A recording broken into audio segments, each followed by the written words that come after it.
श्री राम जय राम जय जय राम। उमादारु जो सित की नाई, सब ही नचावे राम गोसाई।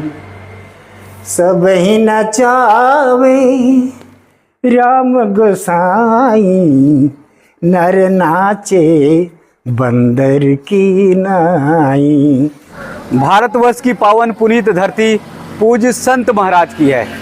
संत महाराज जी से ही, पूज्य ऋषिगण से ही, पूज्य साधु संत महात्माओं से ही हमारी पहचान है। और भारतवर्ष की ये संस्कृति और सनातन धर्म पूज्य संत महाराज जी से ही है। आज एक ऐसे संत महाराज जी का दर्शन करा रहे हैं जो विलक्षण हैं, जिनका दर्शन, जिनका भाव करने के बाद आपको अनुभूति होगी, आपको महसूस होगा कि हाँ, कैसे हमारे संत महाराज जी सबकी कृपा के लिए, सबकी सेवा के लिए तत्पर रहते हैं। यहाँ मंदिर में आकर, इस स्थान में आकर पूज्य महाराज जी का दर्शन उससे पहले होगा, लेकिन यहाँ जो मंदिर का पूरा भाव है वो आप देखिए कि कैसे महाराज जी ने तुलसी मैया को यहाँ पर लगा रखा है। तुलसी मैया को जल देते हैं भक्तगण जब आते हैं, पूजन और पाठ करते हैं। यानी इस आंगन में आपको आते ही, प्रवेश करते ही तुलसी मैया का दर्शन होगा, तुलसी मैया का भाव आपको देखने को मिलेगा। और आश्रम अगर देखेंगे तो आश्रम बहुत बड़ा तो नहीं है, लेकिन इस आश्रम की खासियत है, और वो खासियत पूज्य महाराज जी ही बताएंगे कि कितनी बड़ी कृपा यहाँ पर होती है। अगर कोई भक्त एक बार आ जाता है तो कितनी बड़ी कृपा होती है, वो पूज्य महाराज जी से पूछेंगे, जानेंगे, वो बताएंगे। यहाँ देखिए पूज्य महाराज जी के ये थोड़े से जो वस्त्र हैं, और ठंड आने वाली है तो कुछ गर्म कपड़े भी महाराज जी ने सुबह के लिए निकाल लिए हैं, वो है। और इसी स्थान पर महाराज जी धुनी रमाते हैं। यहीं पर जो है अलख निरंजन साधना और ध्यान करते हैं। और दूसरी तरफ यहाँ देखेंगे तो ये पीछे ही जंगल देखने को आपको मिलेगा। यानी वन में रहकर, जंगल में रहकर पूज्य महाराज जी यहाँ पर साधना और भक्ति करते हैं। तो आइए पूज्य महाराज जी का दर्शन करते हैं। पूज्य महाराज जी के चरणों में बहुत बहुत दंडवत, बहुत बहुत प्रणाम, बहुत बहुत प्रणाम। महाराज जी इस स्थान के बारे में और अपना नाम जो है, जिससे भक्तों को सुविधा हो। अपना नाम गुरु महाराज स्वरूपानंद बाबा रखे हैं जी। नंद अखाड़े, नंद परिवार के भक्ति है जी जी जी। यहाँ स्थान शेखपुर गढ़वा। जी जी जी। यहाँ मंदिर की स्थापना जो है जी, ये हुई थी 98 में जी। लेकिन करते धरते जी 15 में आकर के मूर्ति बैठाए जी। जब से पूजा चालू, तब से पूजा चालू है जी। और अब चालू ही है जी जी। तो यहाँ जब से बैठे हैं जी, जब से सावन और फागुन का भंडारा अच्छा दिया जावे है जी। और उसके बाद फिर कार्तिक में एक बार रामायण का भंडारा करता हूँ जी जी। 4 दिन रामायण बैठाऊँगा जी। और फिर धनतेरस वाले दिन भंडारा करके विशाल भंडारा होता है जी। अच्छा, भगवान भोलेनाथ यहाँ स्थापित हैं जी। तो जो भी आता है यहाँ पर पूजा पाठ करेगा, उसकी मनोकामना पूरी जरूर पूरी होती है। अच्छा जी। कोई ऐसा भक्त आया कि उसने कहा हो 10-5 साल में कि महाराज जी मैं आया, भगवान भोलेनाथ के दंडवत किया और मेरा जीवन बदल गया, मेरे जीवन में ऐसा है?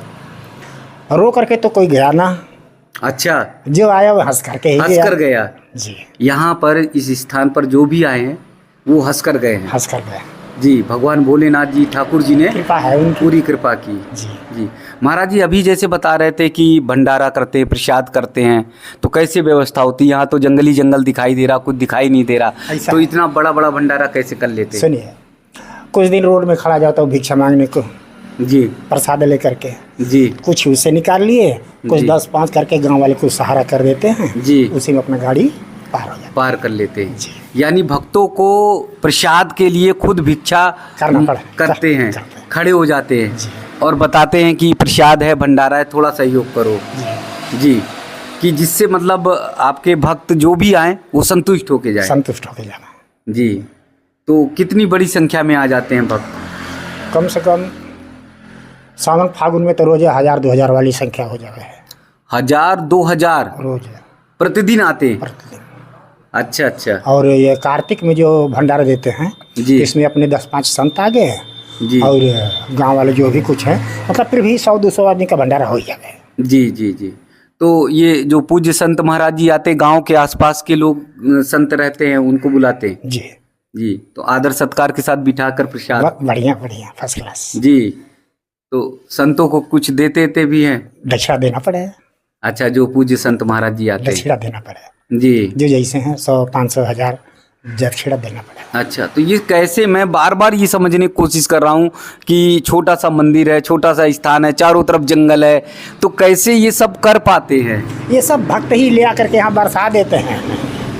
वो बारिश कर देते हैं? हम अच्छा, कोई कितना दे रहा, कोई कितना दे रहा, उसी मालिक गाड़ी पार कर देते हैं। मालिक उसी पर गाड़ी पार कर देते, यानी ठाकुर जी कन्हैया इसी पे गाड़ी पार कर देते? इसी पर कर देते हैं जी। तो ये कभी ऐसा हुआ महाराज जी क्या कि बड़ा मन भाव आ गया कि अरे अब सुबह भंडारा है, कुछ ये कमी रह गई, कैसे करेंगे ठाकुर जी, कुछ करो ना करो? ये कमी नहीं कभी आती है, अनथ सोचते हैं जितना अच्छा। है जितना है उतने में ही बाबा भोलेनाथ पूरा कर लेते हैं जी। आगे बढ़ने की हमें कोई जरूरत नहीं, मतलब जितने में है उतने में ही सब कुछ पूरा हो जाता है। अच्छा, तो जो भी आते रहते उन्हें प्रसाद से संतुष्टि हो जाती? बढ़िया जी बढ़िया। जी जी। आए गए रोज दूसरे तीसरे संत भी आते रहते हैं, और अच्छा।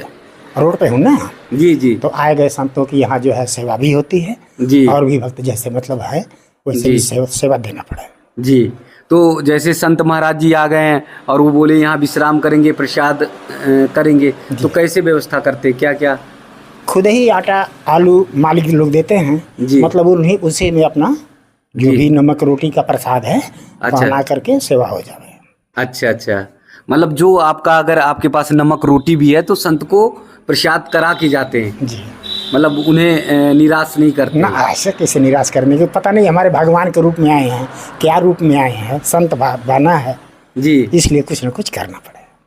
जी, मतलब वो यहाँ से संतुष्ट होकर जाते हैं? करना पड़े। अच्छा, कभी कह दें कि महाराज जी 10-20 रुपए दक्षिणा? हाँ, कुछ लोग ऐसे होते हैं जो कि लालच भी करते हैं, जी। तो वो भी करना पड़े।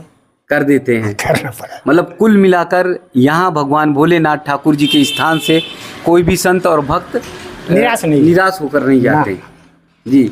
मनोकामना के बारे में बता रहे थे कि मनोकामना जरूर पूर्ण होती है, जो भी भाव लेकर आए भक्त। जैसे बाबा भोलेनाथ की देन ही मनोकामना पूरी करते हैं। जी महाराज जी, मैं देख रहा हूँ बहुत कम वस्त्र हैं, बहुत कम चीज़ें हैं यहाँ पर, कैसे इसी में सब चलाता है? इसी में सब चल जावे, मालिक सब गाड़ी से पार कर लेते हैं। अच्छा, ठंड में तो कंबल और तमाम चीज़ें, और अंदर रजाई वगैरह है। अच्छा अच्छा, बाकी तो बहुत कम वस्त्र दिखाई दे। बहुत है, इतना बहुत है? 2-3 सेट चाहिए बदलने को। जी और जी। क्या चाहिए? जी जी जी। देखिए, संत का भाव यही है, संत का भाव कितना निर्मल होता है। पूज्य महाराज जी का कहना है कि 2-1 सेट बदलने का, स्नान का होना चाहिए, बस उसके अलावा और क्या। और इसीलिए पूज्य महाराज जी लगातार बड़े बड़े भंडारे जो है, प्रसाद जो है भक्तों के लिए कर देते हैं, और बताते हैं कि यहाँ पर सड़क पर केवल एक बार खड़े हो गए, जंगल के पास खड़े हो गए, और उसके बाद पता नहीं कहाँ से ठाकुर जी व्यवस्था कर देते हैं। जितने भी 1000-2000 भक्तगण अगर प्रसाद करने आते हैं तो पूज्य महाराज जी का कहना है कि मुझे कुछ चिंता नहीं होती, ठाकुर जी अपने मन से करते हैं। कोई आलू ला रहा है तो कोई आटा ला रहा है, कोई घी का टीन ले आ रहा, कहीं हलवाई तय हो गए, सारी व्यवस्था पूज्य महाराज जी करते हैं। और पूज्य महाराज जी देखिए ना कहाँ पर शयन करते हैं, एक छोटी सी चारपाई है, वहीं पर मच्छरदानी लगाया हुआ है, और इसी मच्छरदानी में जो है विश्राम करते हैं। और आप देख सकते हैं कि बहुत, मतलब बिस्तर भी बहुत ठीक नहीं है कि बिस्तर भी महाराज जी के पास अच्छे से हों, लेकिन चारपाई पे जैसे तैसे रहकर अपना मतलब जीवन व्यतीत करते हैं। पीछे अगर देखेंगे तो उधर जंगली जंगल आपको चारों तरफ दिखाई देगा। तो इस घने वन में, घने जंगल के बीच में साधना, त्याग, तपस्या करते हैं। तो पूज्य महाराज जी के जीवन से ही ये हम सबको समझना चाहिए, हम सबको जानना चाहिए कि सब कुछ करने वाला परमपिता परमेश्वर है ना महाराज जी? जी, यही तो जो आपका भंडारा होता है तो ठाकुर जी आकर पूरा कर जाते हैं, करते हैं। जी, देखिए महाराज जी के चेहरे का भाव देखेंगे तो कितने मुस्कुराकर बड़े सहजता से करते हैं। मतलब कितना आत्मविश्वास। हमारे घर पर अगर 1-2 रोटी की कमी हो जाए, थोड़ा एक टाइम खाना ना बने, तो हम सब निराशा में डूब जाएंगे। और यहाँ महाराज जी 1-1 हजार लोगों का भंडारा कर देते हैं और बड़े भाव से कर रहे, ठाकुर जी करते हैं, ठाकुर जी करते हैं। तो मैं आप लोगों से निवेदन करता हूं, हमारी संतों की इस यात्रा का मूल उद्देश्य सिर्फ और सिर्फ यही है, मूल उद्देश्य सिर्फ और सिर्फ यही है कि हम सब संतुष्टि का भाव लाएं, हम सब संतों के दर्शन करें, हम सब अपने जीवन में भक्ति मार्ग पर चलें।